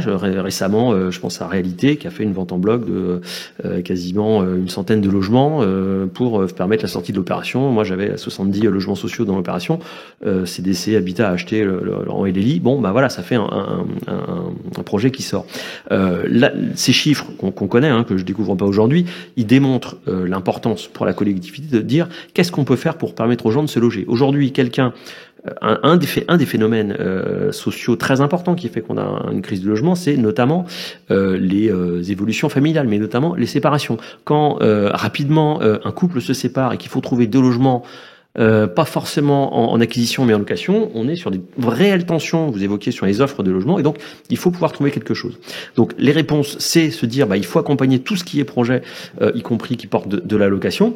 Et pour les classes moyennes qu'on évoquait, qui ont en effet disparu du marché, c'est de dire, il faut qu'on développe ce qui existe déjà aujourd'hui, c'est les logements en bail réel solidaire. On a, par exemple, sur le quartier République, on a quasi fini là le premier lot du nouveau quartier République. Dans cette opération, on a un immeuble dans lequel il y a une quinzaine de logements en BRS. Ça fait la démonstration que ça fonctionne. Ce sont des jeunes couples, des familles qui achètent leur premier bien sur l'île de Nantes, et parce que le dispositif BRS permet d'avoir un prix qui défie toute concurrence, on a sous BRS, on a des T5 qui sont à 250 000 euros. Oui, bon, là, ça c'est des conditions qui permettent d'acquérir un bien. Le logement tel qu'il est, il permet l'arrivée d'un premier ménage, d'une première famille, et il reste encadré dans sa revente pendant jusqu'à 99 ans, ce qui n'était pas le cas des dispositifs d'accession abordable précédents, les PSLA, où au-delà de quelques années, on pouvait revendre au prix du marché. Donc l'investissement de la collectivité disparaissait. Là, on a une vraie solution pour les classes moyennes et les familles dans l'acquisition de biens, et le fait de pouvoir garder des familles en cœur de ville, c'est quelque chose sur lequel on travaille. On a des objectifs de 700 à 800 logements de ce type par an qu'on accompagne, notamment dans le plan de relance. On va continuer. Et c'est un modèle effectivement à développer. Dernière question, comme un peu de tradition, mais c'est vrai qu'en cette période d'incertitude à la fois politique, économique, en quoi faut-il être particulièrement attentif aujourd'hui quand on souhaite vendre ou bien acheter un bien immobilier? Quel conseil vous donneriez? Déjà faire attention où on achète, pour commencer. Enfin, à Nantes, on a parlé un peu d'insécurité tout à l'heure, mais enfin bon, je pense que c'est valable pour toutes les grandes métropoles. Il faut pas faire une fixation spécialement sur Nantes. Et je pense que M. Quérault sera bien d'accord avec moi. Et donc, oui, faire attention effectivement au secteur, au quartier. Voir effectivement si on a des moyens de transport à proximité, mais je sais qu'à Nantes, c'est plutôt bien développé, donc il n'y a pas trop de risques de ce côté-là. Faire attention au commerce, faire attention où sont les écoles.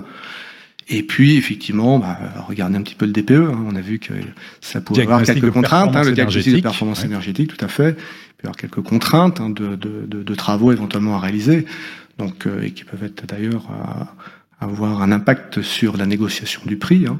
Mais voilà, tous ces éléments réunis, effectivement, on peut trouver du bon sans sens. difficulté. Oui, Merci. du bon sens. Hein. Merci beaucoup, Voilà. Emmanuel Rondeau. Applaudissements pour Emmanuel Merci. Rondeau. Eh bien, justement, je vous propose de continuer cette programmation justement pour aller vers le logement neuf, mais aussi la réhabilitation.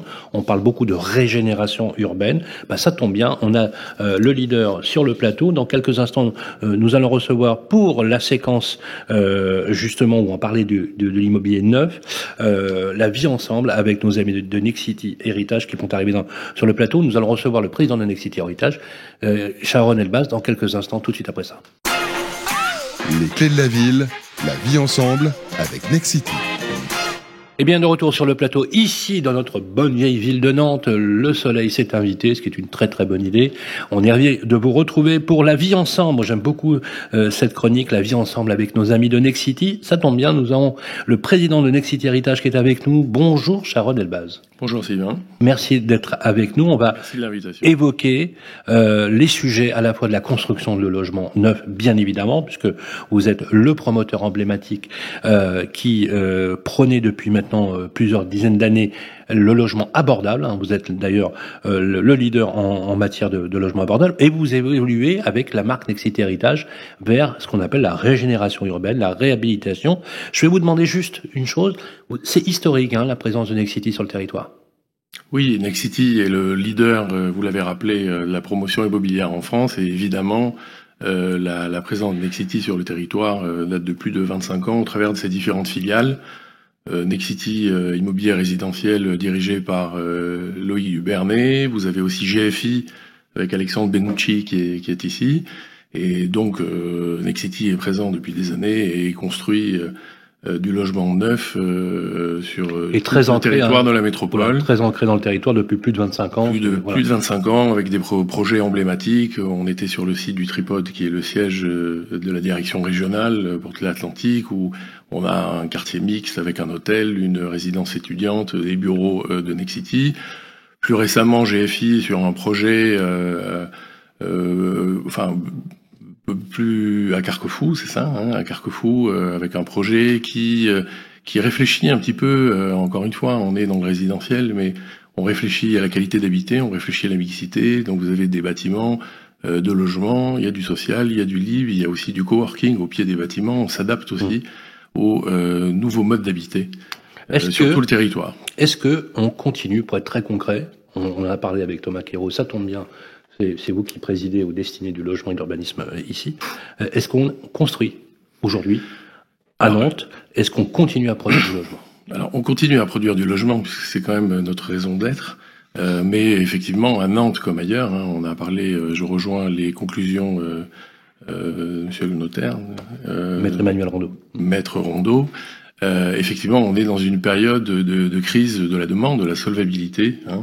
Donc on n'a jamais vendu aussi peu de logements neufs, et on est à des chiffres, grosso modo à l'échelle de la métropole, il y a encore 2-3 ans, ils se vendaient 1200 logements, aujourd'hui on est à moins de 500, donc avec un sujet, on arrive de moins en moins à produire de logements, et on n'arrive pas à les vendre. Effet solvabilité, c'est-à-dire qu'en fait, il y a un qui décrochage joue en plein de la solvabilité, bien sûr. sûr. C'est le cœur de la clientèle, vous avez rappelé qu'on était le premier promoteur du logement abordable. Tout à fait.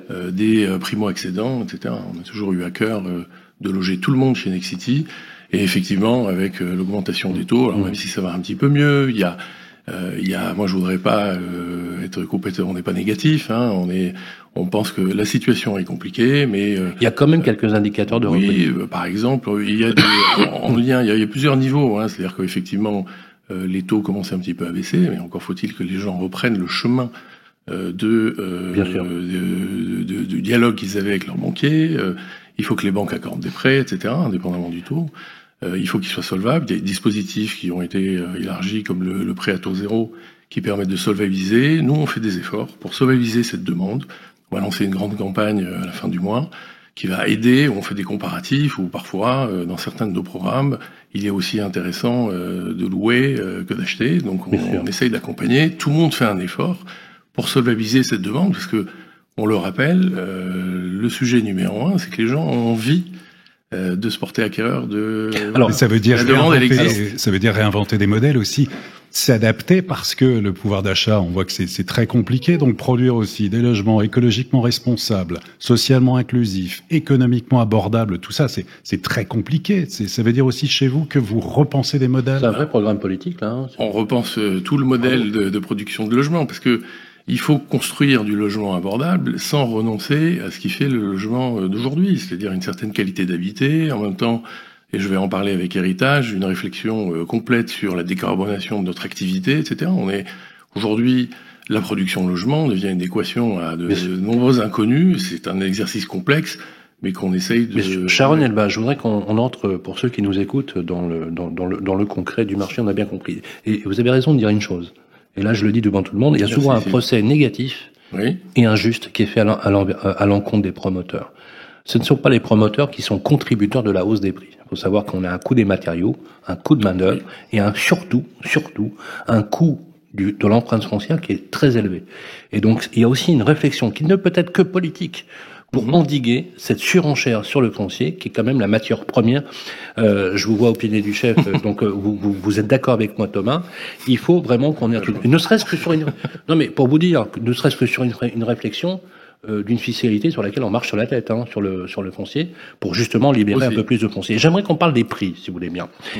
Quel est le marché immobilier aujourd'hui dans le neuf? À quel prix moyen du mètre carré? Vous avez des statistiques sur le sujet à Nantes aujourd'hui? Aujourd'hui, les chiffres qu'on a donnés, on est autour de 5 200 euros TTC à Nantes et 5 000 sur le reste de la métropole, avec évidemment Maître Rondeau en a parlé, des marchés qui sont différents. Enfin, c'est les chiffres, les ordres de grandeur. En termes de... On voit que ça rejoint pas mal l'ancien. Oui. Vous avez évoqué le marché de la location, parce que l'avantage de louer dans le neuf, c'est que justement, on a un produit d'hyper bonne qualité. Tout à fait. On n'a pas de problème de source énergétique et d'économie d'énergie, puisque c'est déjà travaillé. Vous êtes même l'un des rares promoteurs à avoir même devancé.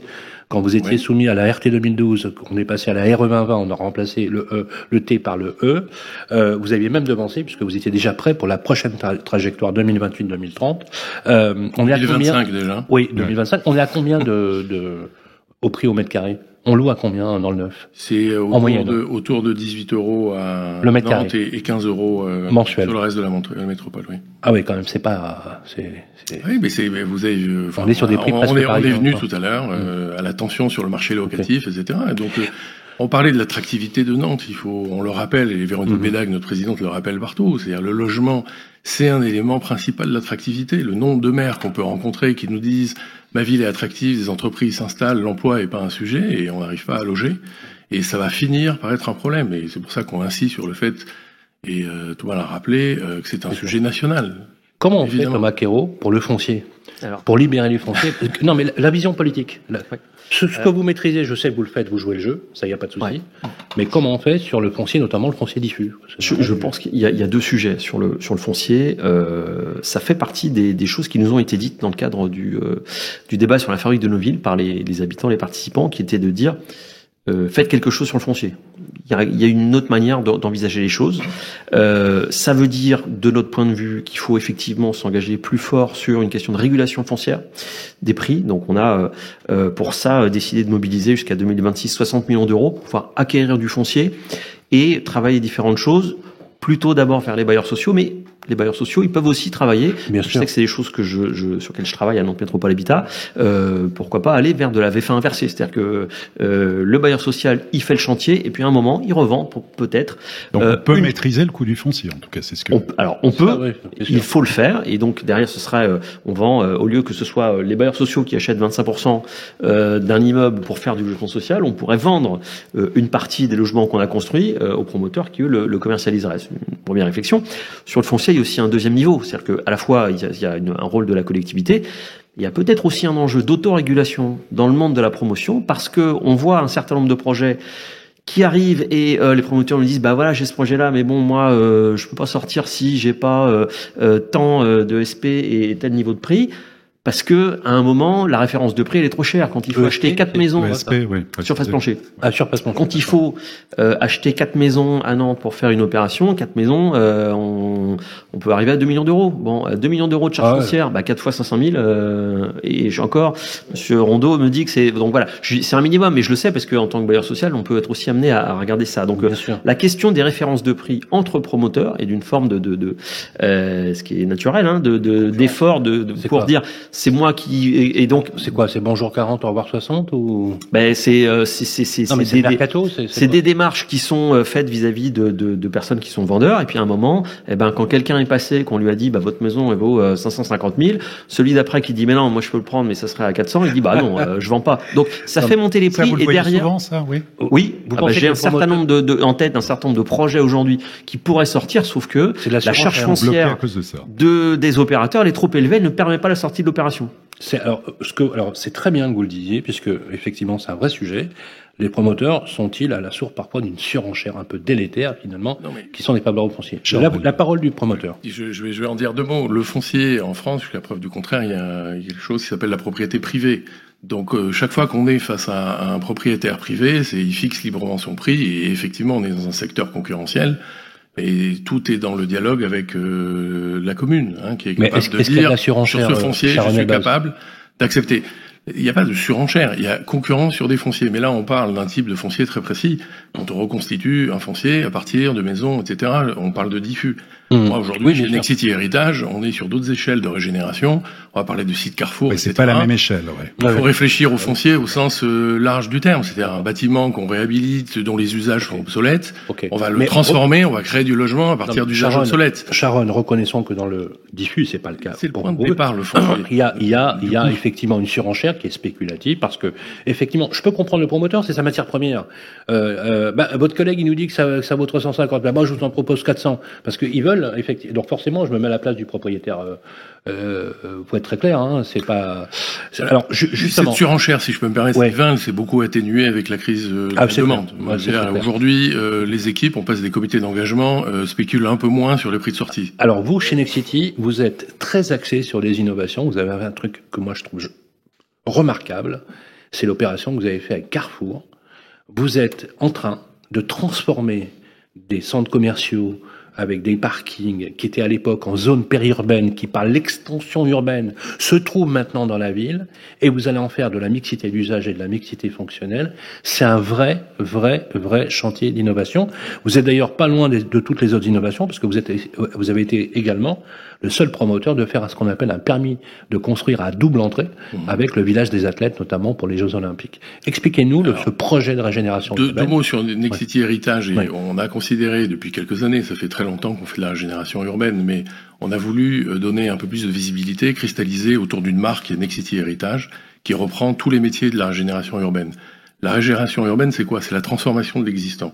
Donc vous avez parlé tout à l'heure du déjà là, donc on l'a toujours pris en compte ce déjà là, notamment dans les grands projets urbains, mais c'est tout ce qui concerne la réhabilitation et tout ce qui concerne les fonciers qui sont déjà artificialisés, c'est-à-dire tout ce qui concerne une matière qui est déjà présente, que l'on va transformer. Alors ça a un coût, ces transformations, entre un foncier pollué, un immeuble qu'il faut transformer avec des coûts de construction qui sont forcément souvent plus élevés que le neuf, et tout ce coût de transformation doit être absorbé par la sortie commerciale qui peut être très variée. C'est-à-dire que on peut faire des hôtels, on fait des quartiers mixtes. Aujourd'hui, on ne peut pas imaginer à l'échelle du quartier quelque chose qui soit 100% résidentiel, monofonctionnel. À l'échelle de l'immeuble ou du quartier, aujourd'hui, on ne pense que mixité des usages. Et ces deux objectifs fondamentaux, et j'en viens sur Carrefour, Sylvain, je suis un peu long, les deux points fondamentaux, c'est la décarbonation de notre activité. Je veux dire, quand vous transformez l'existant, aujourd'hui on réfléchit en termes de cycle de vie des bâtiments, le fait de ne pas démolir, vous avez une empreinte carbone qui est 40% inférieure. Par nature, la réhabilitation est vertueuse. Ça ne suffit pas et il faut aller plus loin. Et le deuxième point, c'est la révolution des usages. Une ville qui se transforme pas, qui s'adapte pas aux nouveaux usages, est une ville qui est nécrosée. Donc la ville, et notamment en cœur de métropole, et on le fait pas encore à Nantes. On n'a pas beaucoup de projets, mais dans d'autres métropoles régionales, etc., ou à Paris, le cœur de métropole aujourd'hui, on imagine la réhabilitation comme la règle et la démolition comme l'exception, parce que tout n'est pas transformable et réhabilitable. Est-ce que ça veut Donc, dire qu'on va Carrefour, passer d'un urbanisme de construction à un urbanisme de transformation? on ferait les deux. Très bonne On est toujours sur une réflexion, que ce soit du neuf ou de la réhabilitation, une réflexion aiguë sur les usages. Les usages, c'est quoi? C'est les besoins des gens. Et le dialogue qu'on a, qui est très fécond, parce que c'est une coproduction avec les collectivités locales, sur définir ensemble les usages de demain. Quand au cœur de Paris, on transforme des parkings qui sont aujourd'hui obsolètes, on les transforme en logements sociaux, on répond à un besoin et on substitue un besoin Rassurez-moi, obsolète à un quand vous dites nouveau. des parkings pas en sous-sol, hein, Non. on fait pas, non, d'accord. C'est des parkings, les petits garages, en fait, on appelle ça des parkings, Oui, mais les petits garages services qu'on avait au cœur de ville, etc. On Bien les sûr. transforme et c'est tout un travail. Donc Carrefour, c'est une autre échelle qui est intéressante parce que la régénération urbaine, c'est pas forcément de la réhabilitation, c'est beaucoup de réhabilitation au cœur de métropole. Carrefour, c'est un industriel de la distribution qui rencontre le premier promoteur français et qui lui dit on va réfléchir à régénérer, c'est-à-dire repositionner au niveau des usages nos sites qui sont de tailles très différentes. Donc on a un portefeuille de 76 sites sur toute la France. Et à l'échelle de la métropole nantaise, on a 2 sites sur lesquels Nexity Héritage travaille en particulier en lien avec la filiale régionale. Lesquels? On a Saint-Herblain. Le Très carrefour Saint-Herblain, intéressant, c'est l'entrée de ville de Nantes, l'entrée ouest, c'est le nord de la Loire, et il y a toute une ZAC autour qui s'appelle la ZAC de la Baule, et on réfléchit avec la mairie, c'est long, etc., pour se dire quoi? Se dire, c'est le carrefour qui était un hypermarché, il a été rattrapé par la ville, il y a des mobilités, on n'est pas au milieu de nulle part, et aujourd'hui, cet hypermarché, c'est devenu un hypermarché de proximité. 40% du chiffre d'affaires est fait par des gens qui viennent à pied, qui remplissent pas leur caddie, qui viennent 2-3 fois par jour. Donc on s'est retrouvés, et donc nous, notre rôle, c'est quoi? C'est de s'adapter aux mutations de la ville. Et donc l'idée, c'est quoi? C'est de recréer un quartier mixte, le Carrefour avec sa galerie marchande, etc. Tout ça est un peu obsolète. On crée une meilleure commercialité, on crée un quartier avec tout le parcours résidentiel. En fait, et si on peut mettre de l'étudiant, du logement, etc. En fait, vous réintégrez quelque chose qui était monofonctionnel dans un quartier mixte, dans un quartier plurifonctionnel. Et on le fait avec la ville. Avec des usages. Parce que ce qui est important, c'est la couture urbaine. On vient pas, stylo, créer. Et on a un deuxième projet à Couëron. Et Couëron, c'est un... Vous êtes au courant de ces projets, Thomas Clément? Vous connaissez ces projets? Je ne livre pas les permis de construire sur les communes, non, mais c'est pour ça oui. qu'on travaille à l'échelle de la métropole. En fait, on travaille avec les services de la métropole, les PLUI, c'est hyper ingénieux de travailler. Et en fait, à Couëron, c'est une problématique urbaine qui est très différente puisqu'on est en cœur de ville. Là, on est dans une problématique de centre-ville, etc. Et donc, la réflexion, on est assez agnostique sur les usages, entre guillemets. Ça peut être du logement, y compris le résidentiel sous toutes ses formes. On travaille le BRS, on travaille le logement intermédiaire, on travaille de l'accession, on travaille du social. Évidemment, on adresse la problématique de coworking, avec le télétravail, etc. On adresse la commercialité. Et tout ça, c'est de la régénération urbaine. Juste une question très sur rapidement. Vraiment, oui, mais je pense que c'est important sur l'immobilier. C'est Radio Imo et c'est Figaro Immobilier. Pour donner aussi envie d'investir dans l'immobilier, il va y avoir un dispositif qui s'appelle le Pinel, qui doit prendre fin 31 décembre 2024. Normalement, il n'y a rien derrière, tous les deux. J'aimerais avoir votre point de vue, votre idée. Faut-il prolonger ce dispositif ou en imaginer un nouveau pour inciter à investir dans l'immobilier? Quand on parle d'investissement, c'est aussi des gens derrière, des locations, et c'est bien aussi pour le bâtiment, pour l'emploi. Qu'est-ce que vous en pensez? Thomas Quérault. Vous seriez favorable à un dispositif fiscal qui booste Alors la réponse, là, moi, je laisserai peut-être plutôt les promoteurs décider si c'est intéressant ou pas. En tout cas, je pense ce qu'on voit aujourd'hui se dessiner sur le monde de l'immobilier, c'est globalement une forme de financiarisation. Depuis quelques mois, Action Logement et la Caisse des Dépôts ont eu la commande de remplacer les acheteurs individuels pour acheter des stocks, une partie, une dizaine de milliers, en tout cas quelques dizaines de milliers, le plan 30 pour pouvoir le débloquer et puis livrer des opérations en location. Aujourd'hui, moi je pense qu'on a besoin au-delà de la question des propriétaires occupants, on a besoin d'avoir des logements qui sont en location, parce que au-delà de l'effet actuel sur la difficulté d'accès au crédit, il y a des gens qui peuvent faire le choix ou qui ne veulent pas être propriétaires, ils doivent pouvoir accéder à des logements en location. Et on constate que le stock n'est pas suffisant, que donc il faudra en construire du neuf en location. Donc besoin d'investisseurs privés. Il faut bien que quelqu'un, alors est-ce que ce sont des investisseurs privés individuels ou de l'asset management, des institutionnels, ou des je ne sais pas. En tout cas, on a besoin de ce relais-là, puisque on doit avoir autant, dans un monde, je dirais, normal, la possibilité de pouvoir acquérir son logement, mais pouvoir accéder aussi à des locations, dans l'ancien comme dans le neuf. Tout à fait. Sharon Elbaz. Tout à fait d'accord. Moi, très rapidement. Il faut tout ça en même temps. Voilà, la solution miracle n'existe pas. On parlait de 500 000 logements tout à l'heure. Le plan Action Logement et CDC, c'est 30 000 logements. C'est bien. Ça permet à certaines opérations de sortir. Ça permet d'offrir des logements à la location. Ça a permis, c'est vrai, aux promoteurs de se délester d'un certain nombre d'opérations dans lesquelles on se déleste pas. C'est-à-dire que nous, on introduit une certaine, on parle de parcours résidentiel. Non, mais parcours résidentiel, faire de logements intermédiaires, ça a du sens. Mais plus globalement, il est vrai, ça c'est un problème national. Vous parliez tout à l'heure du gouvernement, l'investissement dans l'immobilier est le parent pauvre de l'investissement en France. Et la fiscalité de cet investissement doit être la même que celle sur les autres produits. Vous avez raison, mais c'est assez récent, effectivement, c'est assez récent. Ça date depuis l'élection d'Emmanuel Macron, je peux le dire, puisque on a congédié l'ISF. C'est une obsession. Mais attendez, on congédie l'ISF pour faire l'IFI. Et ensuite, on réduit les marges de manœuvre, notamment une première chose qui pourrait doper éventuellement la construction de logements neufs, c'est la baisse de la TVA. Et c'est aussi le fait de reconnaître, par exemple, un produit de première nécessité. Moi, je me rappelle une communication que vous aviez fait chez Nexity, où vous demandiez aux gens s'ils pouvaient se passer de sucre. Vous vous rappelez de cette communication? Les gens disaient, oui, est-ce que vous pouvez pas vous passer de votre logement? Non. C'est quoi la différence entre les deux? Le sucre est considéré comme un produit de première nécessité avec une TVA à 5%, et le logement avec une TVA à 20%. Donc, tout est là, et tout est dit, de ce point de vue-là. D'ailleurs, vous le savez, la Cour des comptes vient de livrer un rapport dans lequel il reconnaît les effets très positifs sur la production de logement du dispositif Pinel. Voilà, tout est dit. On n'était pas obligé, parce que c'est depuis 40 ans, ça n'avait jamais été le cas, de mettre fin à un dispositif fiscal qui dopait la construction et donc l'investissement immobilier. Je rappelle quand même que les promoteurs privés fournissent 53% de la production de logements sociaux en France et que les locataires du parc locatif privé, les 62%, seraient éligibles au logement social. Donc on a besoin, la question est simple, c'est pas une question de point de vue, on est d'accord Olivier. C'est un acte citoyen même. Des millions d'investisseurs privés locatifs, je vois que Maître Rondeau est d'accord avec moi et c'est une vérité.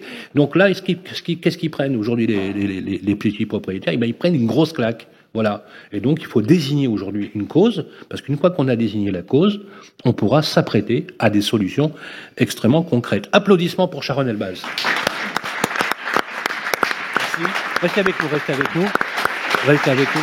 On va enchaîner, les amis, et merci encore une fois de votre vigilance et de votre patience dans le public, et surtout n'hésitez pas, sur l'émission à mettre vos commentaires et de liker avec beaucoup de bienveillance. On va parler maintenant d'un sujet crucial, et ce sera notre dernière séquence avec nos amis d'Elio, bien mieux sur la rénovation énergétique. C'est tout de suite après ça.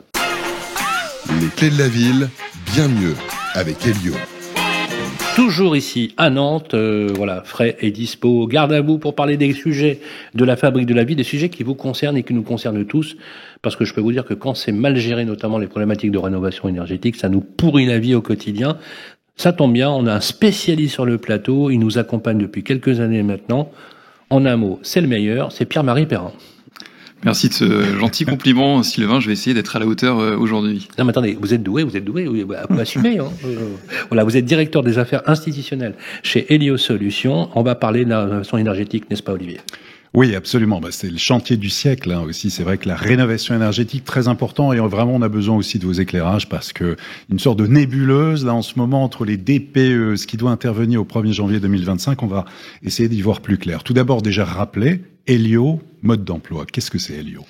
Alors Elio, on est une société spécialisée dans la maîtrise de l'énergie et on accompagne l'ensemble des consommateurs d'énergie à réduire leur facture énergétique. Donc ça peut très bien être un particulier qui veut rénover son logement, mais ça peut également être une entreprise qui a besoin de réduire sa consommation énergétique et qui est soumise aussi à des réglementations spécifiques, au décret tertiaire, au décret Bax. Il y a plein de réglementations qui sont rentrées en ligne de mire et en compte aujourd'hui, et puis les collectivités territoriales aussi qui ont besoin de gagner des marges de manœuvre et qui sont soumis aussi à des réglementations et qui ont envie de rénover leur patrimoine. Alors, avant de voir Nantes dans le détail sur le parc de logement, tout d'abord au niveau national, il y a quand même un contexte politique un peu particulier. Il y avait des projets de loi qui concernaient la rénovation énergétique qui sont à l'arrêt. Où en est-on exactement aujourd'hui? Alors, il y a effectivement beaucoup de projets de loi qui ont été abandonnés avec la dissolution et qui seront, je l'espère, remis au goût du jour avec le nouveau gouvernement.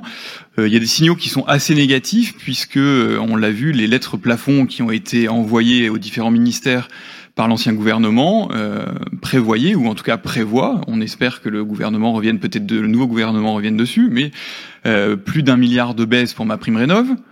Donc c'est assez paradoxal, alors qu'au mois de juillet, on a eu un nouveau décret qui vient augmenter l'écrêtement et qui vient permettre de maximiser et d'augmenter les plafonds de financement de la rénovation énergétique. On a là les collectivités aussi qui risquent d'être amputées de leur budget du financement à travers le fonds vert. Donc c'est assez complexe, et en même temps on a de la réglementation qui arrive. On a le 1er janvier 2025 avec l'interdiction de location des biens G. Alors attention, interdiction de location, il faut vraiment être très clair là-dessus. C'est au moment de la relocation et à la première location, pas pour les baux qui sont en cours. C'est important de le dire. C'est très important de le dire, et effectivement on est sûr de ça. Pas les baux en cours. Alors normalement, pas les baux en cours. C'est au renouvellement du bail. C'est au renouvellement du bail. Et première location. Et première location. Ça pourrait s'assimiler à un bail en cours, puisqu'un renouvellement du bail est inclus dans le principe du... Après, si on pousse la logique un peu plus loin, effectivement, un locataire pourrait interpeller son propriétaire en lui demandant de rénover son logement. Mais dans la pratique, on sait que les locataires vont pas forcément être mis dehors et qu'il va falloir... Oui. Ouais, mais combien de logements sont concernés? Oui, mais le locataire peut enjoindre le propriétaire de faire les travaux. Exactement. Oui. Normalement, il pourrait le faire. C'est chaud, hein. Mais bon, en pratique, c'est au renouvellement ou à la prise du bail. C'est ce qu'il faut retenir. Et puis, là, c'est la deuxième interdiction 2025. Puis on aura 2028 pour les F et on aura 2034 pour les E. Copropriété, où en est-on? Alors les travaux en copropriété, c'était un peu le parent pauvre. Bon, il faut savoir que les travaux en copropriété, ils sont plus longs. La démarche est plus longue parce qu'il faut mettre d'accord l'ensemble des copropriétaires, donc il faut être bien accompagné par un assistant à maîtrise d'ouvrage.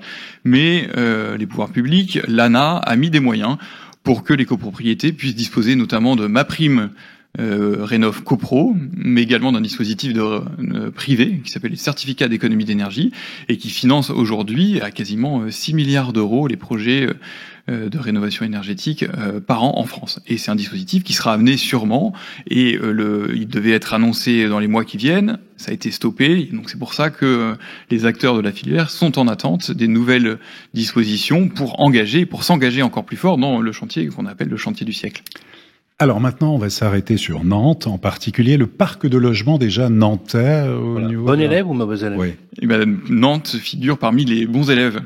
En France, aujourd'hui, on est à peu près dans une moyenne où les logements classés E, F, G, on est plutôt aux alentours de 40-42%. Ah, c'est bien. Et à Nantes, on est à 31%. Et les F et G, c'est 12%. Donc, il y a un travail qui a été fait. Il y a déjà un chemin qui est avancé. Mais il reste encore pas mal de choses à faire, et c'est normal. Mais je sais que la ville et la métropole a pris les choses par le bon bout, et donc Nantes est plutôt classé parmi les bons élèves. Satisfaisant. Oui, ça vous étonne.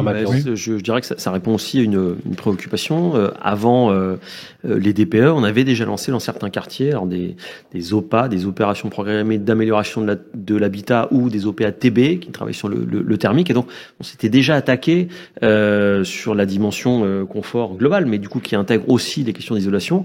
Donc on n'a pas de secteur où on ait des logements qui a été vraiment dégradés terriblement derrière. En tout cas, en effet, on a l'enjeu de venir accompagner notamment les copropriétés, mais pas que, dans ces programmes d'ampleur qui sont aussi compliqués parce qu'une copro elle prend ses décisions une fois par an. Donc si on n'agit pas rapidement, on peut laisser passer un certain temps avant de pouvoir agir. Or, il y a des gains très importants, très réels qui peuvent être faits.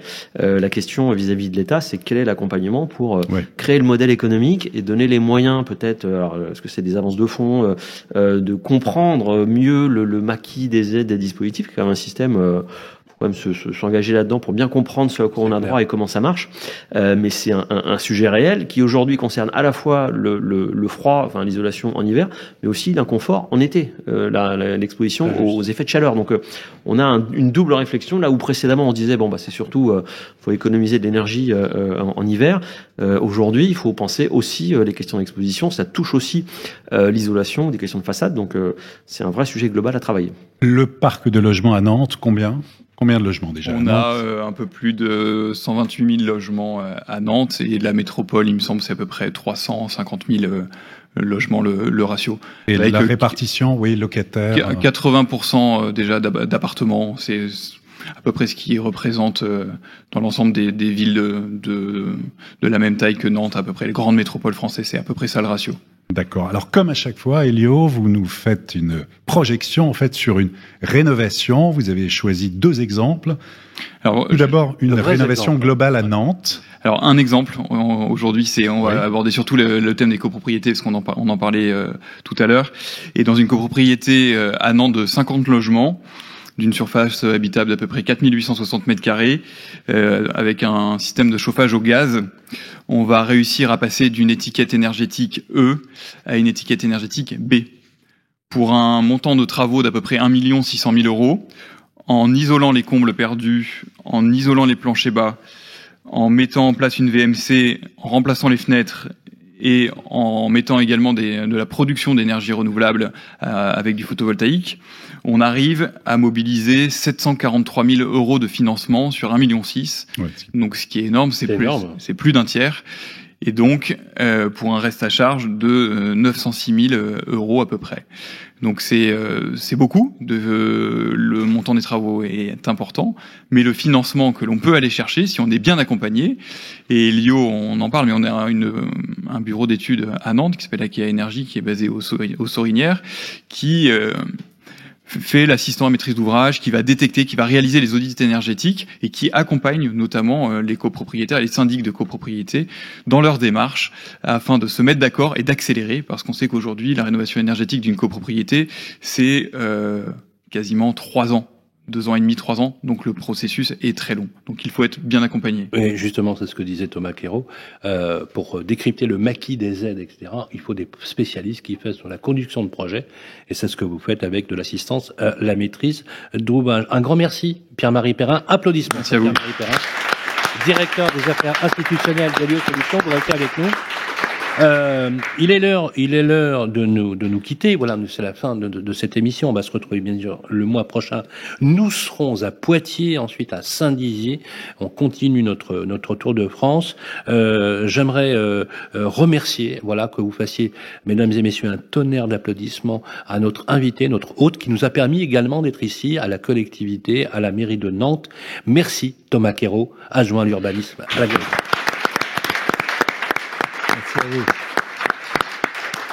Prochaine étape, Olivier, c'est Poitiers. Prochaine étape, Poitiers. On remercie toutes les équipes, évidemment. Radio Imo, Figaro Immobilier en force ici, présents. On peut les applaudir aussi. Alors, vous savez que sur Radio Imo, comme au Figaro Immobilier, on vous donne tous les conseils. Il y a quelques conseils qu'on va vous donner. On va faire une petite capsule sur laquelle on va adosser. Dorénavant, on vous donnera comme ça. Alors cette prochaine capsule, on vous donnera, les amis, des conseils déco, voilà. Et on aura une spécialiste de la décoration d'appartements, mais pas que, d'hôtels, de restaurants, de centres de coworking, avec beaucoup de goût. On enregistrera cette capsule. Elle est d'ailleurs dans le public. Elle s'appelle Charlotte Bolla. C'est la bonne adresse pour décorer vos appartements, vos immeubles, vos restaurants ou vos hôtels. Et on fera en sorte, avec notre ami Olivier, de toujours, essayer de décrypter dans les actualités les bonnes idées, les bonnes adresses dans notre parcours. On vous souhaite à toutes et à tous une très très belle journée. On se retrouve le mois prochain et d'ici là, prenez soin de vous. Les clés de la ville. Une production Figaro Immobilier et Radio Imo. En partenariat avec le Conseil supérieur du notariat, Elio et Nexity. Présenté par Sylvain Lévy-Valency et Olivier Marin.